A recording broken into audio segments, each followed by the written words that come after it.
আসসালামু আলাইকুম। Channel I সংবাদের এখনকার আয়োজনে সবাইকে স্বাগত জানাচ্ছি সৈয়দা তারানা তাবাসসুম। বিস্তারিত সংবাদের শুরুতেই জানিয়ে দিচ্ছি ফ্রেশ আটা, ময়দা, সুজি সংবাদ শিরোনাম। যুবলীগ নেতা বাপ্পির পরিকল্পনায় ওসমান হাদি হত্যা বলছে ডিএমপি। ২০ দিনের মাথায় ফয়সাল সহ ১৭ জনকে অভিযুক্ত করে চার্জশিট। ত্রিমুখী অভিযোগে দ্বিগুণ দামেও সিলিন্ডার পাচ্ছেন না এলপিজি ভোক্তারা, খুচরা ব্যবসায়ীদের কারসাজি বলে উপদেষ্টার অভিযোগ। ঢাকা ১৭ আসনের নেতা কর্মীদের সঙ্গে তারেক রহমানের মতবিনিময়, দলকে আরও সুসংগঠিত করতে করণীয় নিয়ে আলোচনা।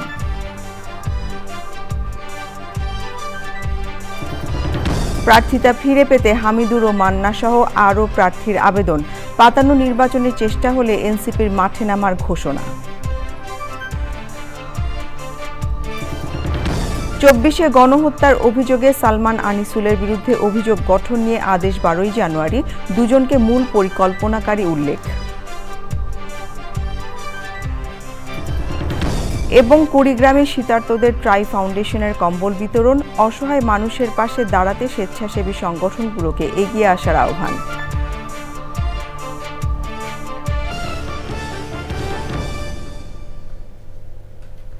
এছাড়া নিটোল টাটা বিশেষ সংবাদে থাকছে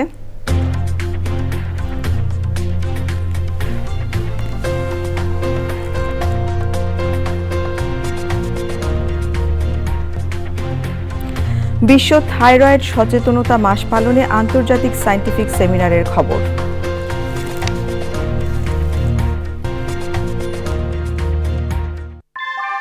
ভূমিকম্প সহনীয় মোস্ট ডিউরেবল দেশের প্রথম থার্মেক্স রড সালাম স্টিল। সালাম স্টিল বোঝে ডিউরেবিলিটি। সালাম স্টিল, মোস্ট ডিউরেবল স্টিল। সংবাদ শিরোনামগুলো জানাচ্ছিলাম। এখনকার সংবাদ আয়োজন একই সঙ্গে চ্যানেল আইয়ের ইউটিউব চ্যানেল এবং চ্যানেল আইয়ের ওটিটি প্ল্যাটফর্ম আইস্ক্রিনে লাইভ স্ট্রিম হচ্ছে। এবারে পুরো সংবাদ। ত্রিমুখী অভিযোগে বিপদে এলপিজি ভোক্তারা, দ্বিগুণ দামেও গ্যাস সিলিন্ডার পাওয়া যাচ্ছে না। দেশে তরলীকৃত পেট্রোলিয়াম গ্যাস এলপিজির বাজারে অরাজকতা চলছে। খুচরা ব্যবসায়ীরা কারসাজি করে এই পরিস্থিতি তৈরি করেছে বলে অভিযোগ করেন বিদ্যুৎ, জ্বালানি ও খনিজ সম্পদ উপদেষ্টা। কিন্তু খুচরা ব্যবসায়ীরা বলছেন সরবরাহ নেই। আন্তর্জাতিক বাধ্যবাধকতা সহ বিভিন্ন সমস্যার কথা জানান উদ্যোক্তারা। বিস্তারিত জানাচ্ছেন রফিকুল বাশার। এলপি গ্যাসের সিলিন্ডার যেন এখন সোনার হরিণ। দেশ জুড়ে হাহাকার অবস্থা। অনেক দোকানেই গ্যাসের সিলিন্ডার নেই, কোথাও থাকলেও দাম দিতে পকেট ফাঁকা। বেশিরভাগ সময় সরকার নির্ধারিত দামে এলপিজি বিক্রি হয় না। বর্তমান অবস্থা আরও খারাপ। খুব খোঁজাখুঁজির পরে যে কারণ বাজার থেকে গিয়ে নিয়ে আসছি, তাও ৭-৭ জনের পরে সিরিয়াল দিলে। খুচরা বিক্রেতারা বলছেন সরবরাহ নেই। আমরা তো এখন রীতিমতো মবের শিকার হচ্ছি। কোম্পানি আমাকে সেক্ষেত্রে গ্যাস দিচ্ছে ২০টা থেকে ৩০টার মধ্যে, কিন্তু আমার তো ১৫০টা গ্যাসের চাহিদা। ত্রিমুখী সমস্যার কথা জানালেন উদ্যোক্তা। গ্লোবাল সাপ্লাই চেইনে শর্টেজ আছে এলপিজির, ১। ২ নম্বর হচ্ছে এই শীতকালীন সময় এলপিজির ব্যবহার বেড়ে গেছে। মূলত যে কারণটা এসে দাঁড়িয়েছে সেটা হচ্ছে যে ইউএস স্যাংশন এসছে পরিবহন খাতে, জাহাজে। এই সময়টা কিন্তু দীর্ঘমেয়াদী হবে না। এলপিজি এসে পৌঁছায়নি, যেগুলা অন্য ভ্যাসেলসে আসবে। খুব শীঘ্র আগামী ১০ তারিখ ১৫ তারিখের ভিতরেই আপনি দেখবেন এলপিজি সরবরাহ বেড়ে গেছে। জ্বালানি উপদেষ্টা বললেন সংকট নেই, কারসাজি করে এই পরিস্থিতি তৈরি করা হয়েছে। এলপিজি যারা করে তারা আশা করতেছিল যে এলপিজির দাম বাড়বে, যেটা আপনারা দেখছেন যে বিআরসি ৫৩ টাকা না কত টাকা যেন বাড়াইছে। তো এইটার অনেকে সুযোগ নেওয়ার চেষ্টা করছে। যে অস্বাভাবিক যে হয়েছে, এটা একটা কারসাজির মাধ্যমে করা হয়েছে এবং সরকার এই জন্য ব্যবস্থা নিচ্ছে। কিন্তু ভবিষ্যতের জন্য আমরা এই জাহাজীকরণের যে সমস্যা আছে সেটাকে আমরা দেখার চেষ্টা করতেছি। একে অন্যকে দোষারোপ করলেও সংকট সমাধানে এখনও তেমন কোনো উদ্যোগ দৃশ্যমান নয়। সরকার বলছে খুচরা ব্যবসায়ীরা কারসাজি করে এলপিজির দাম বাড়িয়েছে, আর খুচরা ব্যবসায়ীরা বলছে তারা সরবরাহ পাচ্ছে না। আবার যারা আমদানি করে তারা বলছেন যে তাদের জাহাজে আটকে আছে, জাহাজে মাল আনতে পারছেন না। ত্রিমুখী এই পরিস্থিতিতে ভোক্তা পড়েছে মহাবিপদে। না পারছেন রান্নার গ্যাস জোগাড় করতে, পয়সা দিয়েও না পারছেন গ্যাস আনতে। এই পরিস্থিতি কখন কিভাবে সমাধান হবে সেই অপেক্ষায় সবাই। রাজধানীর একটি দোকান থেকে রফিকুল বাশার, চ্যানেল আই। এবারে জাতীয় সংসদ নির্বাচন 2026।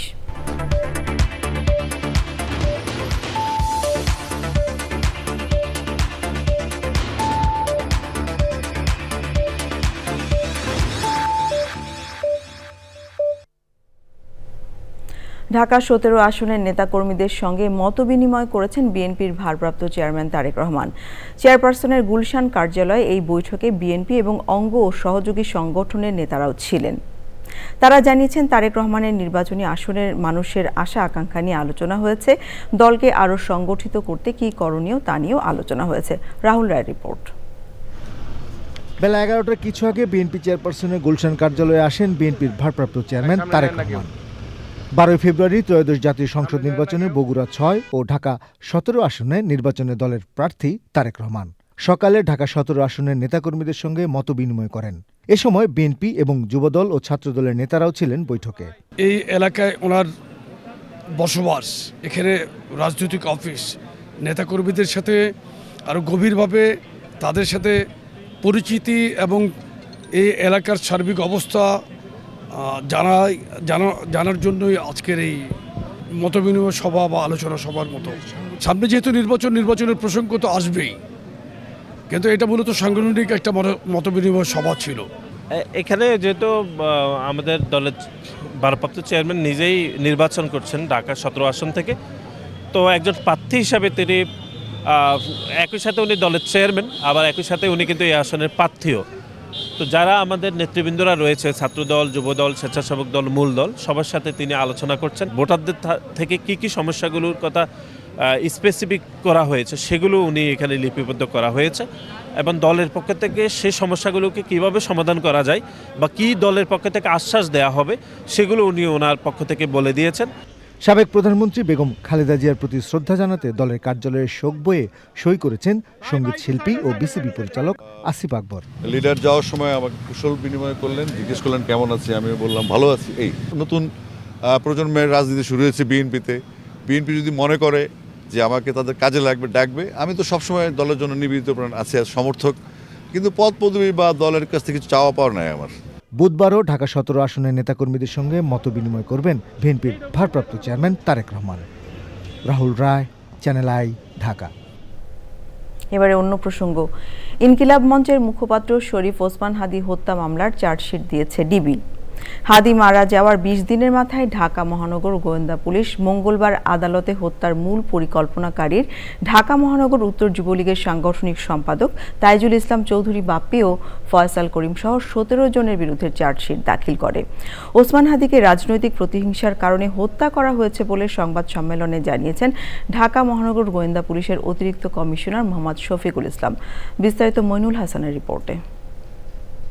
ইনকিলাব মঞ্চের মুখপাত্র শরীফ ওসমান হাদীর হত্যাকাণ্ডের তদন্তে উঠে এসেছে, হাদীর রাজনৈতিক আদর্শ ও অবস্থানগত দ্বন্দ্ব থেকেই পরিকল্পিতভাবে এই হত্যাকাণ্ড হয়।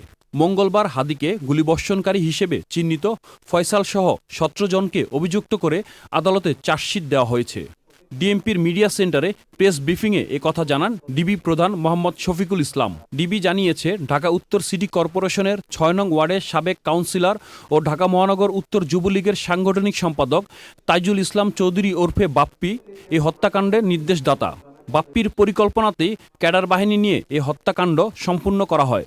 তিনি ইনকিলাব মঞ্চের মুখপাত্র হিসেবে ভিন্নধর্মী রাজনৈতিক ধারার সূচনা করেন। বিভিন্ন সময়ে কার্যক্রম নিষিদ্ধ আওয়ামী লীগ ও নিষিদ্ধ ঘোষিত ছাত্রলীগ সংগঠনের বিগত দিনের কার্যকলাপ সম্পর্কে তিনি সভা সমাবেশ, ইলেকট্রনিক ও সোশ্যাল মিডিয়ায় বিভিন্ন রকম সমালোচনামূলক জোরালো বক্তব্য প্রদান করেন। চার্জশিট দেওয়া 17 জনের মধ্যে 11 জন গ্রেপ্তার এবং 6 জন পলাতক রয়েছে। তারা হলেন শুটার ফয়সাল, মোটরসাইকেল চালক আলমগীর, যুবলীগ নেতা বাপ্পি, ফয়সালকে পালাতে সহায়ককারী ফিলিপ, ফয়সালের বোন জেসমিন ও বোনের জামাই মুক্তি মাহমুদ। আর শুটার ফয়সাল করিমের ভিডিও বার্তাগুলো সঠিক বলে ফরেনসিক পরীক্ষায় নিশ্চিত হয়েছে ডিবি। 109 এবং 34 ধারায় অপরাধ প্রাথমিকভাবে প্রমাণিত হয়ে উল্লেখিত আসামিদের বিরুদ্ধে বর্ণিত ধারায় অভিযোগপত্র আজকে দাখিল করা হয়েছে। ত্রয়োদশ জাতীয় সংসদ নির্বাচনের তফসিল ঘোষণার পরদিন 12 ডিসেম্বর ঢাকায় পুরানো পল্টনে বক্স কালভার্ট রোডে রিকশায় থাকায় ওসমান হাদিকে গুলি করা হয়। পরে সিঙ্গাপুরে চিকিৎসাধীন অবস্থায় মারা যান শহীদ ওসমান হাদি। Monirul Hasan, channel I, Dhaka. আবারও নির্বাচন প্রসঙ্গ। ত্রয়োদশ জাতীয় সংসদ নির্বাচনে বাতিল হওয়া প্রার্থিতা ফিরে পেতে রিটার্নিং কর্মকর্তার সিদ্ধান্তের বিরুদ্ধে আপিল করেছেন জামায়াত নেতা হামিদুর রহমান আজাদ, নাগরিক ঐক্যের মাহমুদুর রহমান মান্না সহ অনেক প্রার্থী। 1% ভোটারের সই সংক্রান্ত বিধান পরিবর্তনের দাবি জানিয়েছেন স্বতন্ত্র প্রার্থীরা। সিইসির সাথে বৈঠক করে এনসিপির মুখপাত্র বলেছেন, রাজনৈতিক কার্যালয়ে গিয়ে একটি দলের চেয়ারম্যানের সাথে প্রশাসনের কর্মকর্তাদের বৈঠক, এমনকি একটি গোয়েন্দা সংস্থার প্রধানের সাক্ষাৎ অশনি সংকেত। তিনি বলেন, আরেকটি পাতানো নির্বাচনের চেষ্টা হলে মাঠে নামবেন তারা। নাজিব বেগের রিপোর্ট। যাচাই বাছাই শেষে 300 আসনে 723 জনের মনোনয়নপত্র অবৈধ ঘোষণা করেছেন রিটার্নিং কর্মকর্তারা। তাদের সিদ্ধান্তের বিরুদ্ধে আপিল করতে দ্বিতীয় দিনেও সকাল থেকেই নির্বাচন ভবনে আসতে থাকেন অনেক প্রার্থী ও সমর্থকরা। প্রার্থিতা ফিরে পেতে আপিল করেছেন কক্সবাজার 2 আসনে জামায়াতের প্রার্থী ও দলের সহকারী সেক্রেটারি জেনারেল হামিদুর রহমান আজাদ। বগুড়ার 2 আসনে প্রার্থিতা ফিরে পেতে আপিল করেছেন নাগরিক ঐক্যের সভাপতি মাহমুদুর রহমান মান্না। প্রার্থিতা বাতিল নিয়ে স্বতন্ত্র প্রার্থীরা তুলে ধরেন নানা অভিযোগ। কোনোভাবেই যারা যোগ্য মানুষ তাদেরকে সামনে না আসতে পারে এই চিন্তা করে এই রুলসটা তৈরি করেছিল শেখ হাসিনা, এবং সেটা বাস্তবায়ন করছে ইন্টারিম গভর্নমেন্টের এই নির্বাচন কমিশন। সো আমরা এটার নিন্দা জানাচ্ছি। ফান্ডামেন্টাল রাইটসকে হরণ করা হচ্ছে। আমাকে অন্যায়ভাবে আমি সহ সকল স্বতন্ত্র প্রার্থীকে এই শর্তটি জুড়ে দিয়ে দেশের নির্বাচন ব্যবস্থাটাকে নষ্ট করে ফেলা হচ্ছে। মঙ্গলবার বিকেলে প্রধান নির্বাচন কমিশনারের সঙ্গে বৈঠক করে এনসিপির প্রতিনিধি দল। পরে দলের নেতারা অভিযোগ করেন, প্রশাসনের হস্তক্ষেপে আবারও কোনো কারচুপির নির্বাচন হবে কিনা সেই শঙ্কা তৈরি হয়েছে। একটা পার্টির পলিটিক্যাল অফিসের দিকে আমরা দেখছি যে নিয়ম বহির্ভূতভাবে অনেক সরকারি কর্মকর্তারা এবং গোয়েন্দা সংস্থার প্রধানরা যাওয়া শুরু করেছেন। তো এই বিষয়গুলো যদি এভাবেই চলতে থাকে এবং আমরা যদি দেখি বাংলাদেশে আরও একটি পাতানো নির্বাচনের প্লট সাজানো হচ্ছে, তাহলে অবশ্যই তখন আমাদেরকে রাজপথ বেছে নিতে হবে। নির্বাচন নিয়েও শঙ্কা আছে উল্লেখ করে তিনি বলেন, ইসিকে নিজেদের নিরপেক্ষতা প্রমাণ করতে হবে নির্বাচন কমিশনকে। নাজিব বেগ, চ্যানেল আই, ঢাকা। সাহেব, বাড়ি ডিজাইন তো হলো, কিন্তু কোন রড দিয়ে বাড়ি বানাবো? অবশ্যই আকিজ ইস্পাত, কারণ ভালো মানের 500W রডের yield strength 500 MPa, tensile strength 625 MPa, আর সর্বোচ্চ গুণগত মানের আকিজ ইস্পাতের টেনসাইল স্ট্রেংথ 700 MPa, অর্থাৎ ভালো মানের রডের থেকেও 12% বেশি। বুঝেছি, এখনই অর্ডার করছি অধিক শক্তিশালী আকিজ ইস্পাত। আকিজ ইস্পাত, কমিটেড টু কোয়ালিটি। বিশ্ববিদ্যালয় প্রতিষ্ঠার 21 বছরে আজই প্রথম জগন্নাথ বিশ্ববিদ্যালয় কেন্দ্রীয় শিক্ষার্থী সংসদ, জকসু ও হল সংসদ নির্বাচনের ভোট গ্রহণ হয়েছে। চলছে ভোট গণনা। সেখানে আছেন রিয়াজ ইসলাম, যাচ্ছি তার কাছে। রিয়াজ, আপনি কি শুনতে পাচ্ছেন? রিয়াজ, ফলাফল ঘোষণায় কতক্ষণ লাগতে পারে?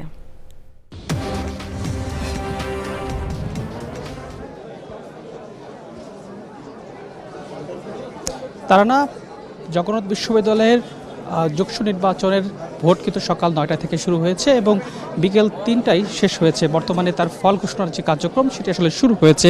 আমি এই মুহূর্তে রয়েছি অডিটোরিয়াম ভবনে। সেখানে কেন্দ্রীয় নিয়ন্ত্রণ কক্ষে যে ফলাফলের জন্য যেই ব্যালট পেপারগুলো সেখানে আসলে গণনা কার্য চলছে, এবং যতটুকু আমরা জানতে পেরেছি যে আজকের এই ভোটে 39টি কেন্দ্রে প্রায় 16,655 জন ভোটার ভোট দিয়েছেন, এবং তার মধ্যে যতটুকু শতাংশ পড়েছে সেটি হচ্ছে প্রায় কেন্দ্রীয় হল সংসদে পড়েছে 65% ভোট, এবং হল ছাত্র সংসদে পড়েছে 75% ভোট। এবং যে বিষয়টা জানিয়ে রাখি যে কিছুক্ষণের জন্য কিন্তু আসলে সাময়িক বন্ধ রয়েছে এই ফল গণনা, এবং কিছুক্ষণ পরে কিন্তু আসলে আবার শুরু হবে। মূলত এখানে সাধারণ শিক্ষার্থীরা প্রবেশ করেছে, এবং যার কারণে আসলে এই গণনা কার্য কিছুক্ষণের জন্য স্থগিত করা হয়েছে।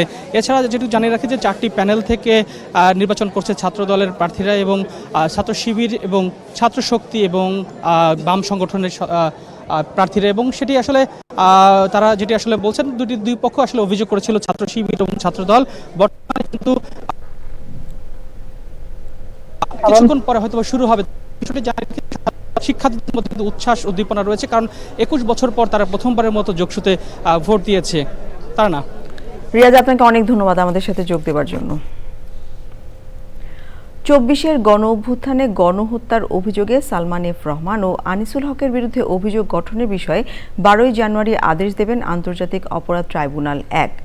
আন্দোলনকারীদের হত্যা করতে শেখ হাসিনাকে কোনো পরামর্শ বা উস্কানি দেননি সালমান এফ রহমান ও আনিসুল হক, এমন দাবি করে তাদের অব্যাহতি দিতে ট্রাইব্যুনালকে বলেছেন তাদের আইনজীবী। আসামি দুজনকে গণহত্যার মূল পরিকল্পনাকারী উল্লেখ করে চিফ প্রসিকিউটর বলেছেন তাদের বিরুদ্ধে অবশ্যই অভিযোগ গঠন করতে হবে। মাজহারুল হক মান্নার রিপোর্ট। আসামিপক্ষের আইনজীবী তাদের যুক্তিতে ট্রাইব্যুনালকে বলেন, প্রসিকিউশন সালমান এফ রহমান ও আনিসুল হককে গ্যাং অফ 4 হিসেবে অভিহিত করেছে, অথচ 24-এর আন্দোলন দমনে শেখ হাসিনাকে পরামর্শ বা উস্কানি দিয়েছেন এমন কোনো প্রমাণ দিতে পারেনি রাষ্ট্রপক্ষ। তারা বলেন, ঢাকার বিভিন্ন জায়গায় 21 জন নিহত হওয়ার জন্য তাদের মক্কেলকে দায়ী করা হয়, যদিও সে সময় ডিএমপি কমিশনের নির্দেশে ওই হত্যাকাণ্ড হয়।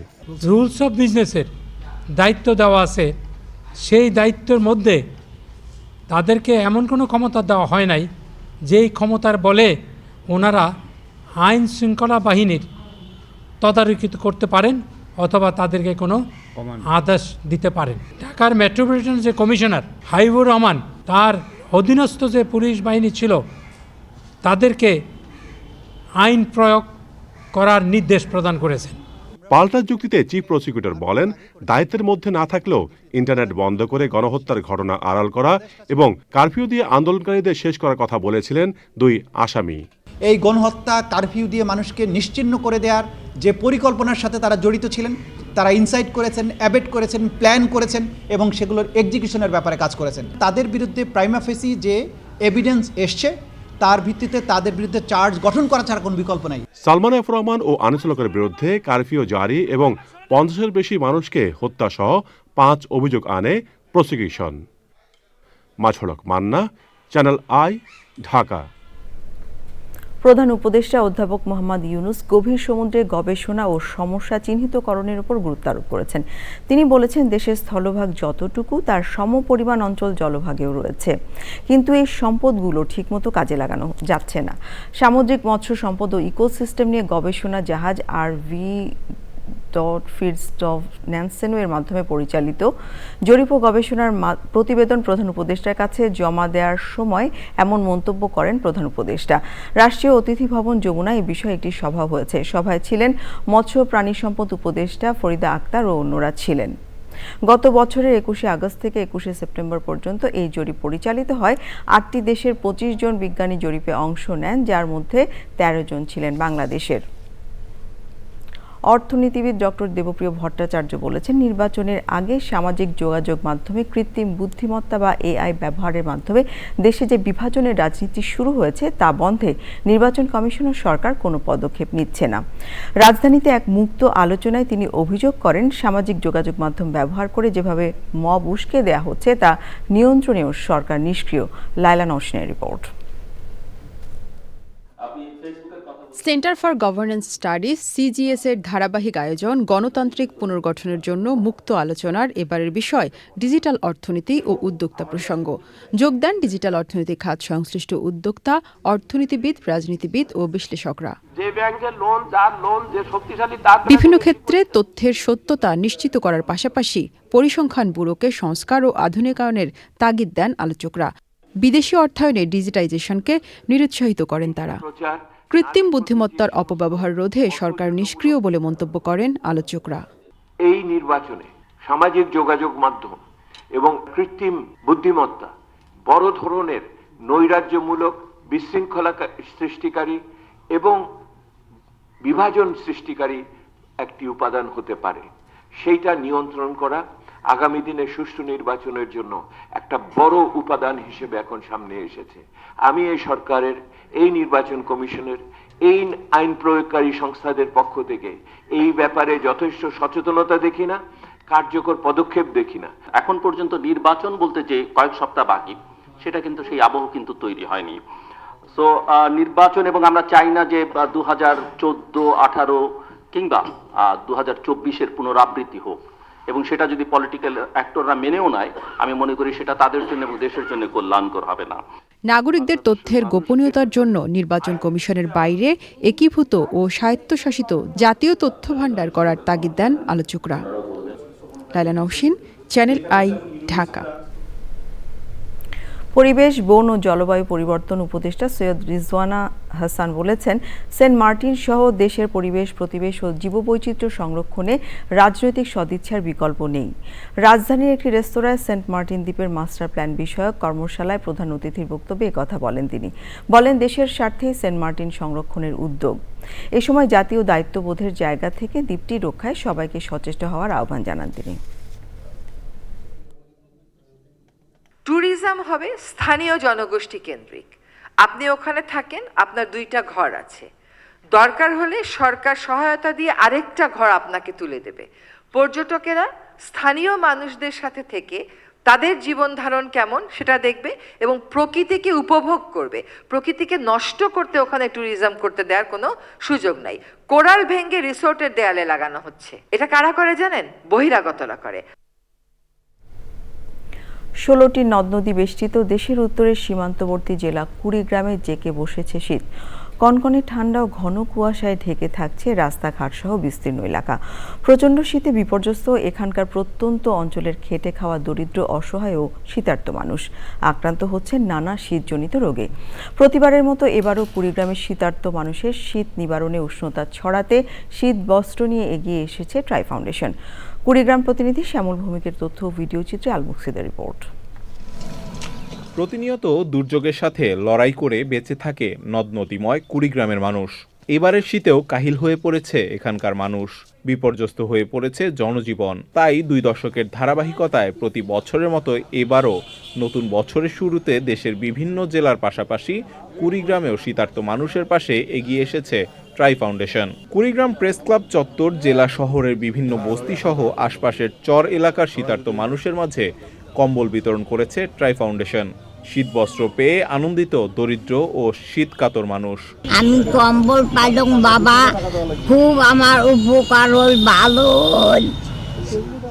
শীতের জন্য ঘুম পাইতে পারি না। কম্বল দিল, আমাদের খুব উপকার হলো।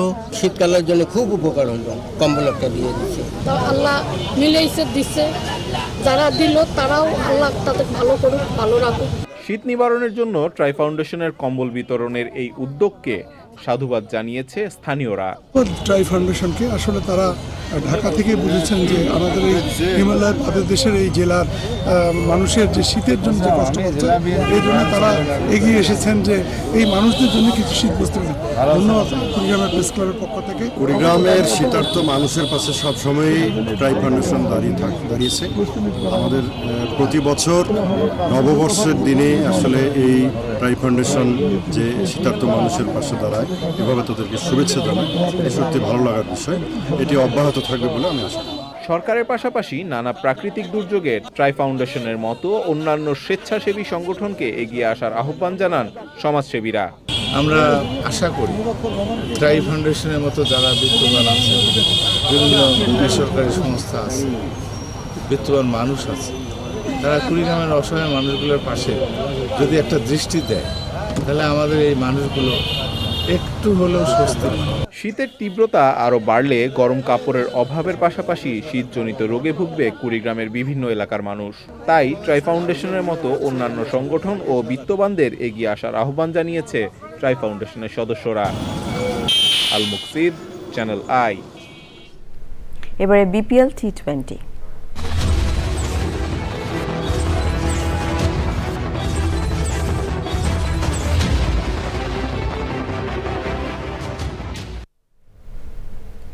বিপিএলের দ্বাদশ আসরের ম্যাচ দিয়েই 2026 টি20 বিশ্বকাপের প্রস্তুতি সারছে টাইগার স্কোয়াডে থাকা ক্রিকেটাররা।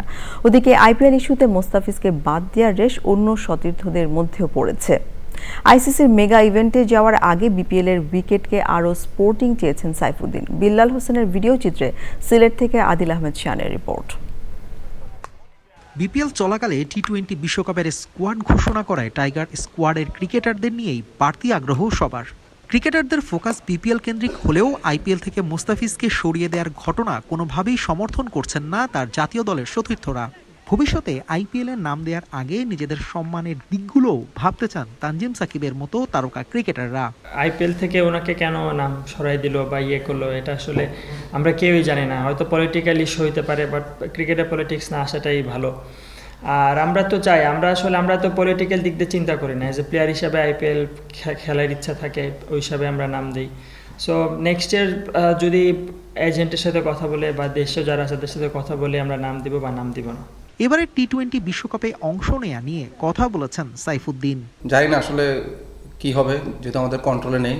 আমরা আসলে যে কোনো ভেন্যুতে খেলতে সবসময় প্রস্তুত থাকি। আর যেহেতু আমরা বেশ কিছুদিন আগে শ্রীলঙ্কার মতো কন্ডিশনে আমরা টি-20 সিরিজ এবং পূর্ণাঙ্গ একটা সিরিজ খেলে এসেছি, তো আমাদের জন্য আরও অনেক বেশি অ্যাডজাস্ট করতে সুবিধা আশা করি। তারপরে দেখা যাক, আমরা যে কোনো সেটা ইন্ডিয়া হোক বা শ্রীলঙ্কা হোক, আমরা সবসময় প্রস্তুত। টি-20 বিশ্বকাপের জন্য বিপিএলের উইকেট আরও স্পোর্টিং করার দাবি ক্রিকেটারদের। একদিন বিরতির পর ঢাকা ক্যাপিটালস এবং নোয়াখালী এক্সপ্রেসের ম্যাচ দিয়ে আবারও মাঠে গড়াবে বিপিএলের দ্বাদশ আসর। 8 পয়েন্ট নিয়ে এখন পয়েন্ট টেবিলের শীর্ষে আছে রংপুর রাইডার্স, আর 3টি ম্যাচ হেরে পয়েন্ট টেবিলের তলানিতে নোয়াখালী এক্সপ্রেস। দিনের ম্যাচগুলোতে 4 ছক্কার ফুলঝুরি ছুটলেও রাতের ম্যাচগুলো হচ্ছে লো স্কোরিং, তাই বিরতির দিনে বাড়তি কাজ করতে দেখা গেল উইকেট নিয়ে কিউরেটরদের। আর বিদেশি খেলোয়াড়দের পারফরমেন্সের পাশাপাশি টি-20 বিশ্বকাপের স্কোয়াডে থাকা বাংলাদেশি খেলোয়াড়দের প্রতি বাড়তি প্রত্যাশা এখানকার ভক্তদের। সিলেট আন্তর্জাতিক স্টেডিয়াম থেকে আদিল আহমেদ শান, চ্যানেল আই, সিলেট। এবারে নিয়ে নিচ্ছি বিরতির পর যা থাকছে সংবাদ। সম্পদ বিবরণী দাখিল না করার অপরাধে কার্যক্রম নিষিদ্ধ আওয়ামী লীগের সাবেক এমপি আবুল হাসনাত আবদুল্লার ছেলে ও বরিশালের সাবেক মেয়র সেরনিয়াবাদ সাদিক আবদুল্লার বিরুদ্ধে মামলা করেছে দুর্নীতি দমন কমিশন দুদক। বিকেলে সংস্থাটির প্রধান কার্যালয়ে নিয়মিত ব্রিফিংয়ে মামলার বিস্তারিত তুলে ধরেন দুদক মহাপরিচালক আক্তার হোসেন। 8,17,00,000 টাকা আত্মসাৎ সহ বিভিন্ন দুর্নীতির অভিযোগে মামলা হয়েছে প্রিমিয়ার ব্যাংকের সাবেক চেয়ারম্যান HBM ইকবাল সহ 15 জনের বিরুদ্ধে। এছাড়া 615,75,00,000 টাকা আত্মসাৎ ও অর্থ পাচারের অভিযোগে ফ্লেমিঙ্গো এন্টারপ্রাইজের কর্ণধার মোশাররফ হোসেন সহ 30 জনের বিরুদ্ধে দায়ের করা মামলার চার্জশিট দাখিলের সিদ্ধান্ত নিয়েছে দুদক।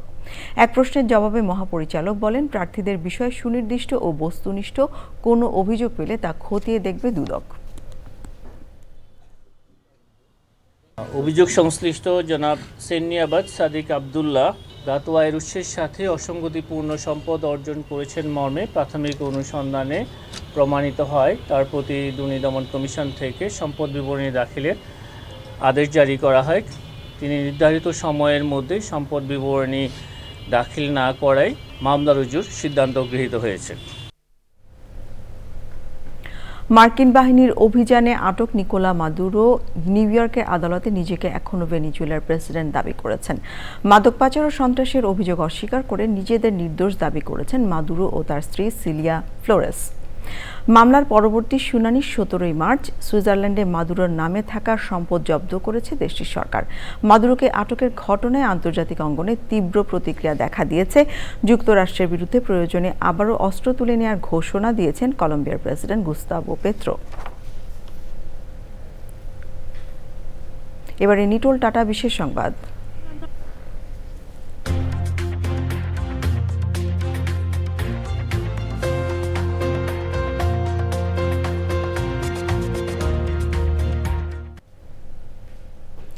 দেশে থাইরয়েডজনিত আক্রান্তের সংখ্যা বাড়ছে। শরীরের বিভিন্ন অঙ্গ প্রত্যঙ্গ ক্ষতি করে এমন নীরব রোগ প্রতিরোধে সচেতনতা বাড়াতে রাজধানীতে থাইরয়েড সচেতনতা মাস উপলক্ষে সায়েন্টিফিক সেমিনার হয়েছে। বক্তারা মনে করেন, আন্তর্জাতিক বৈজ্ঞানিক আলোচনা চিকিৎসকদের জ্ঞান ও অভিজ্ঞতা বিনিময়ের পাশাপাশি সাধারণ মানুষের মধ্যে আরও বেশি সচেতনতা বাড়াবে। বিস্তারিত জাকিয়া আক্তারের রিপোর্টে। বাংলাদেশে বর্তমানে প্রতি 3 জনে 1 জন কোনো না কোনো থাইরয়েড সমস্যায় আক্রান্ত হলেও প্রায় 70% মানুষই তা জানেন না। দেশে পুরুষদের তুলনায় নারীরা 4 থেকে 5 গুণ বেশি আক্রান্ত হন থাইরয়েড রোগে। Association of clinical endocrinology and diabetologist of Bangladesh এসএডবির আয়োজনে সেমিনারে অংশ নেন দেশ বিদেশের এন্ডোক্রাইনোলজিস্ট, চিকিৎসক ও স্বাস্থ্য খাতের প্রতিনিধিরা। সুস্থ মা, সুস্থ সন্তান এবং সুস্থ জাতি গড়তে থাইরয়েড বিষয়ে গণসচেতনতা ছাড়া বিকল্প কোনো পথ নেই বলে জানান association of clinical endocrinology and diabetologist of বাংলাদেশের সভাপতি অধ্যাপক ডাক্তার মোহাম্মদ ফরিদ উদ্দিন। যেরকম চোখ বড় হলে পরেও থাইরয়েডের জন্য হতে পারে, গলা ফোলাও থাইরয়েডের জন্য হতে পারে, একটা বাচ্চা বাড়তেছে না এটাও থাইরয়েডের জন্য হতে পারে, একটা বাচ্চা স্কুল পারফরমেন্স খারাপ করছে এটাও থাইরয়েডের জন্য হতে পারে, একজনের বাচ্চা হচ্ছে না এটাও থাইরয়েডের জন্য হতে পারে, একজনের যে মাসিকের গণ্ডগোল এটাও থাইরয়েডের জন্য হতে পারে। সব ধরনের ঔষধই আমাদের দেশে অ্যাভেলেবল। এমনকি কাউকে যদি রেডিও আয়োডিন দিতে হয়, থাইরয়েডে ক্যান্সার হয়, তাহলে আমাদের নিউক্লিয়াস মেডিসিনের মাধ্যমে আমরা রেডিও আয়োডিন এগুলি দিতে পারি। সেমিনারে থাইরয়েড রোগের বর্তমান চিত্র, বাংলাদেশে রোগের ক্রমবর্ধমান প্রবণতা ও বিশ্বমানের চিকিৎসা পদ্ধতি ও গণসচেতনতা বাড়ানোর কৌশল নিয়ে আলোচনা করা হয় সেমিনারে। Zakia Akter, Channel I, Dhaka. এবারে পূবালী ব্যাংক বাণিজ্য সংবাদ।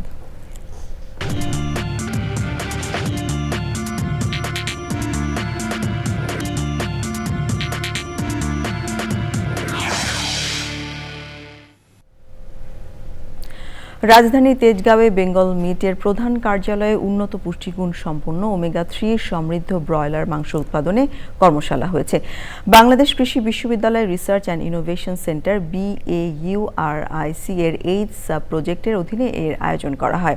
ওমেগা-3 সমৃদ্ধ ব্রয়লার মাংস উৎপাদনের জন্য খাদ্যে নিউট্রাসিউটিক্যাল ফিড অ্যাডিটিভের ব্যবহার শীর্ষক এ প্রকল্পের মূল উদ্দেশ্য হল বৈজ্ঞানিক উদ্ভাবনের মাধ্যমে পোলট্রি খাদ্যে পরিবর্তন এনে সাধারণ মুরগির মাংসকে ওমেগা-3 ফ্যাটি অ্যাসিড সমৃদ্ধ করা। উপস্থিত ছিলেন স্বাস্থ্য ও পরিবার কল্যাণ মন্ত্রণালয়ের যুগ্ম সচিব মোসাম্মদ ইয়াসমিন আক্তার। প্রধান আলোচক ছিলেন বাংলাদেশ কৃষি বিশ্ববিদ্যালয়ের সাবেক উপাচার্য প্রফেসর ডক্টর মুস্তাফিজুর রহমান এবং বেঙ্গল মিটের প্রধান নির্বাহী কর্মকর্তা AFM আসিফ সহ অন্যরা। আবারও নিয়ে নিচ্ছি বিরতির পর্যায়ে থাকছে।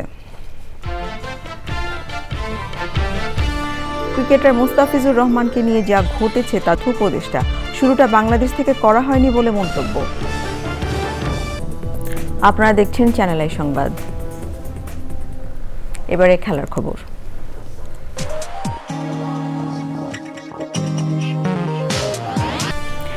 যুবলীগ নেতা বাপ্পির পরিকল্পনায় ওসমান হাদি হত্যা বলছে ডিএমপি। 20 দিনের মাথায় ফয়সাল সহ 17 জনকে অভিযুক্ত করে চার্জশিট।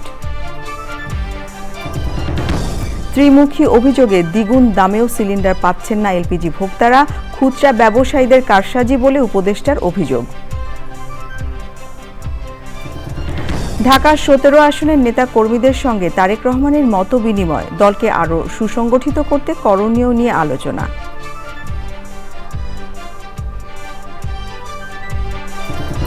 প্রার্থিতা ফিরে পেতে হামিদুর ও মান্না সহ আরও প্রার্থীর আবেদন, পাতানো নির্বাচনের চেষ্টা হলে এনসিপির মাঠে নামার ঘোষণা। 24-এ গণহত্যার অভিযোগে সালমান আনিসুলের বিরুদ্ধে অভিযোগ গঠন নিয়ে আদেশ 12ই জানুয়ারি, দুজনকে মূল পরিকল্পনাকারী উল্লেখ। এবং কুড়িগ্রামের শীতার্তদের ট্রাই ফাউন্ডেশনের কম্বল বিতরণ, অসহায় মানুষের পাশে দাঁড়াতে স্বেচ্ছাসেবী সংগঠনগুলোকে এগিয়ে আসার আহ্বান।